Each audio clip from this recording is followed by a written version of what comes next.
Traders mind நண்பர்களுக்கு சிறப்பு வணக்கம். நம்ம டிஸ்க்ளைமர் எடுத்துக்கிறோம். நம்ம செபி ரிஜிஸ்டர் அட்வைசர் அறிவோ கிடையாது. நம்ம இங்கே பேசக்கூடிய எல்லாமே தகவலாக மாத்திரமே பார்க்கப்பட வேண்டும். இது யாருக்கும் முதலீடு சம்பந்தமாகவோ பங்குகளை வாங்கவோ விற்கவோ நம்ம எந்த ஆலோசனையும் கொடுக்கப்படல. எல்லா தொழிலும் ரிஸ்க் இருக்கும். ரிஸ்க் புரிஞ்சு எச்சரிக்கையோட தொழில் செய்யும்போது எல்லாமே நல்லா இருக்கும். நம்ம அதற்கு அனைத்து நல்ல உள்ளங்களுக்கும் நன்றி. வளமுடன் வாழ்க. வணக்கம் நண்பர்களே. நம்ம ஆனுவலைஸ்டு அனாலிசிஸ் பார்த்துட்டு வரோம். அந்த வரிசையில் இப்போ நம்ம பார்க்கக்கூடியது ரேமண்ட். நம்மளோட சப்ஸ்கிரைபர் நண்பர் இதை பற்றி பேசணும்னு சொல்லி கமெண்ட்டும் பண்ணியிருந்தாங்க. அதனால நம்ம இப்போ ப்ரையாரிட்டைஸ் எடுத்து இப்போ அனலைஸ் பண்ணுறோம். சப்சிக்வெண்ட்டாக அனாலிசிஸ் போகிறதுக்கு முன்னாடி இவங்களுடைய பிஸ்னஸ் நம்ம பார்க்கலாம். இவங்க வந்து ஒரு diversified business company, diversified holding company. இவங்களுக்கு கீழே பார்த்தோம் அப்படின்னு சொன்னோம்னாக்க லைஃப் ஸ்டைல் இருக்குது, ரியாலிட்டி இருக்குது, ஜேகே ஃபைல்ஸ் அண்ட் இன்ஜினியரிங் இருக்குது, டெனிம் இருக்குது. இந்த 4 வந்து இவங்கள்ட்ட இருக்குது. ஸோ இப்போ இது கீழே வந்து அவங்க சப்சிடரி கம்பெனிஸ் ஓப்பன் பண்ணியிருப்பாங்க. இவங்க வந்து ஏரோஸ்பேஸுக்கு வந்து இப்போதைக்கு நிறைய கான்ட்ரிபியூட் பண்ணுறது இவங்களுடைய income as well as profit contribution ரியாலிட்டியில் தான் ஜாஸ்தியாக இருக்குது. ஃப்யூச்சரில் ஏரோஸ்பேஸ் இன்ஜினியரிங்கில் இவங்களுக்கு கொஞ்சம் ஒரு நல்ல ரிட்டர்ன் கிடைக்கும் அப்படின்னு எதிர்பார்க்குறாங்க. இப்போ இவங்களுடைய கான்ட்ரிபியூஷன்ஸ் பார்ப்போம். இவங்களுடைய ரெவென்யூ மிக்ஸ் கான்ட்ரிபியூஷன்ஸ் பார்த்துடலாம். அதுக்கப்புறம் மிச்சதை பார்த்துக்கலாம். ஆனுவலைஸ்டு நம்ம பார்த்தோம் அப்படின்னு சொன்னாக்க இவங்களுடைய மேஜர் ப்ராஃபிட்டுக்கு வந்து பார்த்தோம் அப்படின்னு சொன்னால் real estate, property development and real estate இதுதான் வந்து கிட்டத்தட்ட வந்து ஒரு 78% வந்து இது வருது. பாக்கி 22% தான் பாக்கி எல்லாமே. அதர்ஸ் வந்து 9%, அதுக்கப்புறம் வந்து ஹார்ட்வேர்ஸ் அண்ட் ப்ரிசிஷன்ஸ் இதெல்லாம் சேர்த்து வந்து ஒரு 3%, தென் ஆட்டோ காம்பனன்ட்ஸ் இதெல்லாம் வந்து ஒரு 9% இருக்கு. இதில் ஷர்ட்டிங்ஸ் அண்ட் ஷூட்டிங்ஸ் அந்த இது தனியாக இருக்கும். அதெல்லாம் ரொம்ப மைனராக தான் இருக்குன்னு வச்சுக்குவோம். இப்போ இதுதான் இவங்களுடைய ப்ராஃபிட் கான்ட்ரிபியூஷன். அதனால இவங்க டைவர்சிஃபைடு ஹோல்டிங் கம்பெனி பிஸ்னஸ் எப்படி வேணாலும் எடுத்துக்கலாம். இப்போ இவங்களுடைய அனாலிசிஸ்குள்ளே போகிறோம். இவங்க வந்து ட்ரெண்ட் லைனை பொறுத்த வரைக்கும் வேல்யூ ஸ்டாக் அண்ட் ரேடாருங்கிற கிளாசிஃபிகேஷன்ஸ்குள்ளே வராங்க. ஹை ஃபினான்ஷியல் ஸ்ட்ரென்த், அஃபோர்டபிலிட்டி இன் வேல்யூஷன், டெக்னிக்கலாக மூமெண்டம் பெரிஷில் இருக்குது. அனாலிசிஸ்ட் ப்ரைஸ் டார்கெட்டாக 3905 டார்கெட் அப்சைட் பண்ணியிருக்கிறாங்க. நம்ம இந்த வீடியோ ரெக்கார்ட் பண்ணக்கூடிய தருணத்தில் 1357ங்கிற லெவலில் ட்ரேட் க்ளோஸ் ஆயிருக்கு. ஃபண்டமெண்டலாக ஹை சால்வன்சி பொசிஷன் மெயின்டைன் பண்ணுறாங்க, ஹை ரேட் ஆஃப் ரிட்டர்ன் எடுக்கிறாங்க, டெப்ட் to equity within the theoretical லிமிட்டில் தான் இருக்குது. பிஇ அண்ட் பிபிஐ பொறுத்த வரைக்கும் சப்சிக்வெண்ட்டாக க்ரோத்துக்கான ஆப்பர்ச்சுனிட்டி இருக்குது அப்படிங்கிறது நம்மளுடைய பார்வை. இவங்க பீட்டா ஸ்கோர் 1.31 இருக்குது. அதனால வெரி ஹை வாலட்டாலிட்டி. கன்சஸ்னஸ் ரெக்கமெண்டேஷன்ஸில் ஒரே ஒரு அனாலிசிஸ் தான் ரெக்கமெண்ட் பண்ணியிருக்கிறாங்க. அவங்களும் ஸ்ட்ராங் பை சொல்லியிருக்கிறாங்க. இப்போ இவங்களுடைய கேஷ் ஃப்ளோ ஸ்டேட்மெண்ட்டை நம்ம இங்கே பார்ப்போம். இதில் பார்ப்போம். நம்ம கேஷ் ஃப்ளோ ஸ்டேட்மெண்ட்டில் பார்த்தோம் அப்படின்னு சொன்னால் கேஷ் ஃப்ரம் ஆப்ரேட்டிங் ஆக்டிவிட்டி வந்து 533ஆகவும், கேஷ் ஃப்ரம் இன்வெஸ்டிங் ஆக்டிவிட்டி 1042ஆகவும், கேஷ் ஃப்ரம் ஃபினான்சிங் ஆக்டிவிட்டீஸில் ப்ளஸ் 502ஆகவும் இருக்குது. ஸோ இப்போ இவங்களுக்கு வந்திருக்கக்கூடிய பைசாவை தூக்கி நிறைய இன்வெஸ்டிங் ஆக்டிவிட்டீஸில் போட்டிருக்கிறாங்க. இப்போ இன்வெஸ்டிங் ஆக்டிவிட்டீஸில் என்னென்னலாம் மெயினாக பார்த்துருக்குறாங்கன்னாக்க அக்யூசேஷன் ஆஃப் கம்பெனிஸ் தான் மேஜர் கான்ட்ரிபியூஷனில் இன்வெஸ்ட் பண்ணியிருக்கிறாங்க. 682 கோடி ரூபா வந்து ஒரு கம்பெனியை வாங்கிறதுக்காக அக்யூசேஷன் ஆஃப் கம்பெனிஸ் எடுத்திருக்கிறாங்க. அதே மாதிரி ஃபிக்ஸட் அசெட் வந்து maybe property development, real estate, அதனால ஃபிக்ஸட் அசெட்ஸ் இவங்களுக்கு வந்து 208 கோடி ரூபாய்க்கு இவங்க போட்டிருக்கிறாங்க. Then other investment and other investment இதில் இருக்கு. இப்போ இந்த மாதிரியான சூழல் இருக்கு. ஃபினான்சிங் ஆக்டிவிட்டீஸ்ல என்ன நடந்திருக்குன்னு நம்ம பார்ப்போம். ஏன் இது வந்து ஃபினான்சிங் ஆக்டிவிட்டீஸ் பிளஸ்ல இருந்திருக்கு? கடன் நிறைய வாங்கியிருந்தாங்கன்னா கொடுத்துருக்கணும். இப்போ ப்ராப்பர்ட்டி டெவலப்மெண்ட்டு அதனால இவங்களுக்கு நிறைய வந்து ஒர்க்கிங் கேபிட்டலாகவும் இல்லாட்டி ஒரு ஷார்ட் டேர்ம் லோனாகவும் வந்திருக்கும். இப்போ இவங்களுக்கு வந்து பார்த்தோம் அப்படின்னு சொன்னால் ப்ரொசீட் ஃப்ரம் ஷேர்ஸ்லேருந்து எந்த இதுவும் இல்லை. அதனால ஷேர் ஹோல்டிங் பேட்டர்னில் ஸ்ட்ரக்சரில் எந்த மாற்றமும் இல்லை. இது வந்து பாரோயிங்ஸ்லேருந்து 2000 கோடி ரூபா வாங்கி 1146 கோடி ரூபா கடன் அடைச்சிட்டு இன்ட்ரெஸ்ட் 337 கோடி ரூபாயை கொடுத்துட்டு பேலன்ஸ் வச்சிருக்கிறாங்க. டிவிடெண்ட் ஒரு 20 கோடி ரூபாய் கொடுத்துட்டு பேலன்ஸ் வச்சிருக்கிறாங்க. இது 502 கோடின்னு வந்திருக்கு. ஸோ இப்போ இந்த மாதிரியான சூழல்ல இவங்க இருக்கிறாங்க. இங்கே ரேஷியோஸ் பார்த்தோம் அப்படின்னு சொன்னால் எல்லாமே இன்க்ரீஸில் இருக்கு. ரேஷியோஸ் எல்லாமே வந்து கூடி இருக்கு. 2023 கம்பேர் பண்ணும்போது 2024 எல்லாமே கூடி இருக்கு. பட் இந்த இவங்களுடைய ரியல் எஸ்டேட் பிஸ்னஸ் வந்து பார்த்தோம் அப்படின்னு சொன்னால் டக்குன்னு தூக்கி விட்டுச்சுன்னா ஒரே ஷார்ட்ல அவங்களுக்கு ஆர்டர்லாம் புக் ஆச்சுன்னா ஒரே ஷார்ட்ல கிடுகிடுன்னு மேலே ஏறும். அதே சமயத்தில் ரியல் எஸ்டேட் டாமினண்ட்டாக இருக்கக்கூடிய கம்பெனியை வந்து நம்ம வந்து கொஞ்சம் ரொம்ப யோசிச்சு தான் நம்ம வந்து ஒரு இன்வெஸ்ட்மெண்ட் கிரியேட் பண்ணணும். இன்ஃப்ராஸ்ட்ரக்சர் இன்வெஸ்ட்மெண்ட் இந்த கவர்மெண்ட்டோடைய ப்ராஜெக்ட் எடுக்கிறாங்கன்னா கூட ஓரளவுக்கு நம்பிடலாம். ஏன்னா கிளியரா பட்ஜெட்ல நமக்கு தெளிவா தெரிஞ்சிடும். பட் இந்த ரியல் எஸ்டேட் கம்பெனிஸ்னு வருது, பில்டர்ஸ் ரியல் எஸ்டேட்னு வராங்க அப்படின்னு சொன்னா கொஞ்சம் கேர்ஃபுல்லா இருக்கிறது என்னைக்குமே நல்லது. இப்போ இவங்களுடைய ஷேர் ஹோல்டிங் பேட்டர்ன்ல பார்த்தோம் அப்படின்னு சொன்னாக்க டிசம்பர் மாசத்துக்கு எஃப்ஐஎஸ் வந்து 15%, 15.38% இருக்கிறாங்க.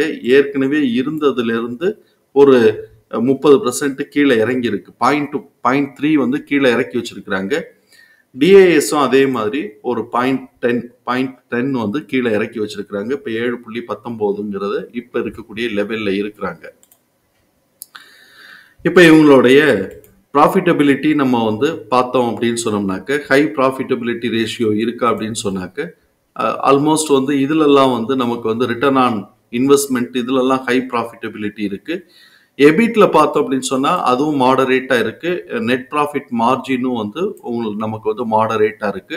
இதெல்லாம் வந்து மாடரேட்டா இருக்கு. ஸோ இப்போ மிச்ச இதை கம்பேர் பண்ணும்போது ப்ராஃபிட்டபிலிட்டி கூடன்னு வச்சுக்கிறோம்.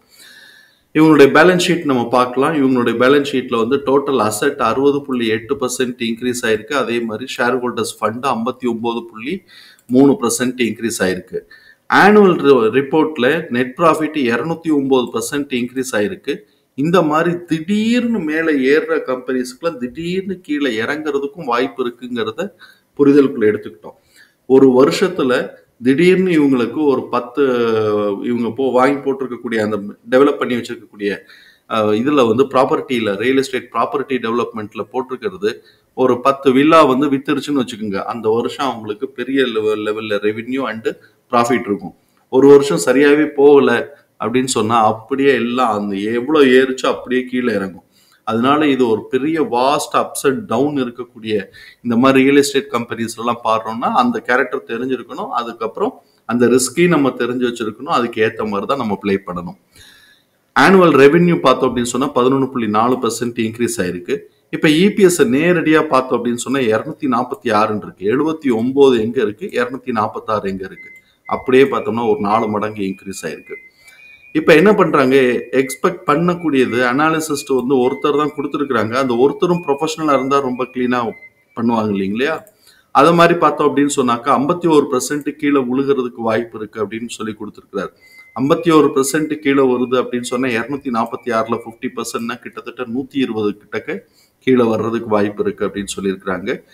அதே இது 2026ல என்ன எதிர்பார்க்கிறாங்க அப்படின்னு சொன்னா 2026ல 163 ஆவரேஜ் எஸ்டிமேஷனே இருக்கும் அப்படின்னு எதிர்பார்க்கிறாங்க. ஸோ இப்போ இந்த 2 வருஷத்துல இந்த வருஷம் கீழே இறங்கிட்டு அடுத்த வருஷம் கொஞ்சமா மேலே ஏறுது அப்படிங்கிறத நம்ம புரிதலுக்குள்ள எடுத்துக்கிறோம். அந்த மாதிரியான சூழல்ல நம்ம வந்து இங்க வந்து இப்ப கரண்டா இபிஎஸ் என்ன பெர்ஃபார்ம் பண்ணுது அப்படிங்கிறத நம்ம வந்து குவார்டர்லி ரிசல்ட்ல பார்ப்போம். இப்போ தேர்ட் குவார்டர் ரிசல்ட் வந்திருக்கிறதுனால இயர் ஆன் இயர் கம்பேரிசன்கிறது டிசம்பர் 2024 டிசம்பர் 2023 கம்பேர் பண்றோம். நெட் ப்ராஃபிட் 60.7% கீழே குறைஞ்சிருக்கு. அதே மாதிரி ரெவென்யூ 35.6% குறைஞ்சிருக்கு. Q2 Qன்னு வரும்போது கிட்டத்தட்ட ஒரு 115 கோடி ரூபாய்க்கு ரெவென்யூ குறைஞ்சிருக்கு. ஆனால் நெட் ப்ராஃபிட் ஒரு 12 கோடி ரூபாய்க்கு இன்க்ரீஸ் ஆயிடுச்சு. அதனால இபிஎஸ் உடைய லெவல் பார்த்தோம் அப்படின்னு சொன்னா ₹1.80 கூடி ₹10.80 லெவல்ல இருக்கு. இபிஎஸ் உடைய டிடிஎம் பார்த்தோம்னா 1161 அப்படின்னு சொல்லியிருக்கு. இதுவே கீழே வந்து டிக்ரீசிங் ட்ரெண்ட்ல தான் வந்திருக்கு. ஏன் இந்த இடத்துல 1100ன்னு வருதுன்னா ஜூன் மாசத்துக்கு வந்து இபிஎஸ் மாத்திரமே 1106 எடுத்தாங்க. அதெல்லாம் சேர்த்து தான் இப்போ இது வந்துருக்கு. அப்படி பார்த்தா கூட இந்த 3 குவார்டர்ல அப்படியே ஒரு 20 ரூபாயா கம்மியாகி இப்போ டிக்ரீசிங் ட்ரெண்ட்ல தான் இருக்கு. இப்போ அடுத்த குவார்டருக்கு இவன் வந்து எக்ஸிட் ஆக போறது 34. திருப்பி இதே மாதிரி ஒரு 10-20ன்னு எடுத்தான் அப்படின்னு சொன்னோம்னாக்க இன்னும் குறையத்தான் வாய்ப்பு இருக்கு. அது எப்படிங்கிறத நம்ம எக்ஸல் ஃபார்மேட்ல நம்ம பார்ப்போம். இப்போ இங்க வந்து இந்த சூழல்ல எம்எஃப் தன்னுடைய ஹோல்டிங்ல இருந்து 35% இறக்கி வச்சிருக்கிறாங்க. எஃப்ஐஎஸ் தன்னோட ஹோல்டிங்ல இருந்து 29% இறக்கி வச்சிருக்கிறாங்க. இப்போ நம்ம இந்த இடத்துல என்ன பண்றோம் அப்படின்னு சொன்னாக்க ஒரு இதுக்காக நம்ம எக்ஸல் ஃபார்மேட்ல நான் வந்து இபிஎஸ் தகவல் ஏற்றிருக்கிறேன். இதோட இதுல பார்த்தோம் அப்படின்னு சொன்னா நமக்கு வந்து புக் வேல்யூ 539, நமக்கு வந்து ட்ரேடிங் வியூலையும் சரி screener.inலயும் அவ்வளவுதான் அதுதான் காட்டுது. அதனால நம்ம அதை எடுத்துக்கிட்டோம். ஃபேர் பிரைஸ் 3700 ரூபா நமக்கு கண்ணில் காட்டுது. ஆனா இபிஎஸ் விஷயத்துல எனக்கு வந்து உடன்பாடு இல்லாததுனால அவ்வளோ நம்ம எடுக்க முடியாது. இப்போ இதோட இது பார்த்தோம் நான் சொன்ன இப்போ நமக்கு வந்து இங்கே குமுலேட்டிவ் இபிஎஸ் பார்த்தோம் அப்படின்னு சொன்னால் 1125 இருக்கு. ஏன்னா இந்த 1100 இருக்கிறதுனால இப்ப அந்த மாதிரி எல்லாம் போட்டு நம்ம குழப்பிக்காம இந்த 1100 இருக்கிறத நான் வந்து ஒரு 10ங்கிற ஒரு ஆவரேஜ்ல நான் போடுறேன். அப்படி நம்ம 10ங்கிற ஒரு ஆவரேஜ்ல போட்டோம் அப்படின்னு சொன்னா வரக்கூடியது என்னமோ 16, எக்ஸிட் ஆக போறது என்னமோ 34 அப்படின்னு நமக்கு இருக்கு. ஸோ இப்போ இந்த இடத்துல குறையத்தான் வாய்ப்பு இருக்கு அப்படிங்கிறத நம்ம புரிதலுக்குள்ள எடுத்துக்கிறோம். அந்த மாதிரி எல்லாம் வந்துச்சு அப்படின்னு சொன்னா இதோடைய பிரைஸ் ரேஞ்சுங்கிறது 1200ல இருந்து 1600க்கு தான் நம்ம எதிர்பார்க்கலாம். ஆனா இதெல்லாம் தாண்டி தான் இது மேல போயிட்டு கீழே இறங்கிட்டு இருக்குங்கிறதையும் நம்ம புரிதலுக்குள்ள எடுத்துக்கிறோம். அதனால நம்ம வந்து குமுலேட்டிவா நமக்கு வந்து இதுல வந்து எக்ஸ்பனன்ஷியல்ல வந்திருக்கக்கூடிய பிரைஸ் ரேஞ்சஸ் வந்து நேரடியா மார்க் பண்ணிட்டேன். இப்ப எவ்வளவு தூரத்துக்கு இவன் இறங்க போறான், எவ்வளவு தூரத்துக்கு மேல ஏற போறான்னு நமக்கு சரியா புரியாது. ஏன்னா அங்க இபிஎஸ் உடைய லெவல் வந்து பார்த்தோம்னா ஒரு அப்நார்மாலிட்டி இருக்கு. அதனால நான் கீழே இருந்து நமக்கு கிடைச்ச வேல்யூஸ் எல்லாத்தையும் தூக்கி நம்ம போட்டிருக்கிறோம். S3 662ல இருந்து 764, S2 913ல இருந்து 1043, S1 1231ல இருந்து 1383.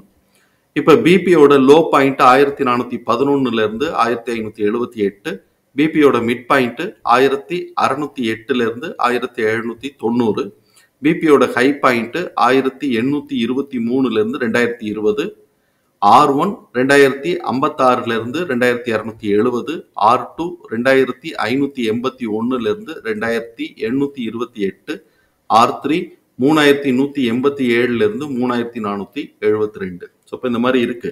ஏன்னா இப்போ 4th குவார்ட்டர் அண்ட் ஃபர்ஸ்ட் குவார்ட்டர்ல ரிசல்ட் நல்லா வந்துச்சுன்னா இவன் இப்படியே மேலே தூக்குறதுக்கான வாய்ப்புகள் இருக்கு. அந்த மாதிரியான சூழல் இருக்கலாம். ஏன்னா அவங்களுக்கு இது டைவர்சிஃபைடு பிஸ்னஸ், ரியல் எஸ்டேட் ஒன்ல தூக்கினாலே அது பெரிய லெவல்ல போகுங்கிறது நமக்கு தெரியும். அதனால நமக்கு வந்து இப்போ கீழே இறங்கினா S2 S3க்குள்ள எந்த ரேஞ்சுக்கு வரைக்கும் இறங்குதுன்னு பார்ப்போம். மேலே ஏறினாக்க R2 இதை உடைச்சு R1 உடைக்கும் போது R2 2581ல இருந்து 2828, R3 3187ல இருந்து 3472. இது ஆனுவலைஸ்டா நம்ம பார்க்கக்கூடியது. தகவல் பயனுள்ளதா இருக்கும் நம்புறேன். தகவல் பயனுள்ளதா இருந்ததுன்னா சங்கருக்கு ரொம்ப சந்தோஷம்.